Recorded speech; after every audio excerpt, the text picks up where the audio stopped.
కరెక్ట్‌గా చాలా మంది చెప్పింది టెక్నాలజీ పెరిగింది, వైద్యం పెరిగింది, మందులు పెరిగినియి, పరీక్షలు అంటే రాబోయే రోగాన్ని గుర్తించేది. ఇంత జరిగినా ఆయుష్ అనేది 100కి మించి లేదు.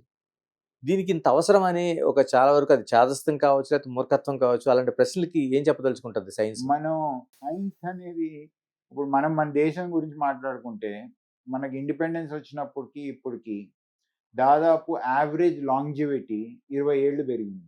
ఓకే. Average longevity. హ్మ్. సో, దానికి ఇయన్నీ కారణమే కదా మరి. సో, ఇదివరకు ఏమయ్యేది? ఏది తెలియకుండా టెస్టులు లేకుండా, ఏవి తెలియకుండానే ఏదన్నా వచ్చినా గానీ పోయేవారు. అవును. ఇప్పుడు ఇయన్నీ ఆపుకుంటా వచ్చేటప్పటికి లాంజివిటీ పెరిగింది. 50 సంవత్సరాల్లో అట్లా ఉండేది ఇండిపెండెన్స్‌లో అవును. వచ్చినప్పుడు. ఇప్పుడు 60 ఏళ్ళు 70 బ్రతికితే గొప్ప విషయం.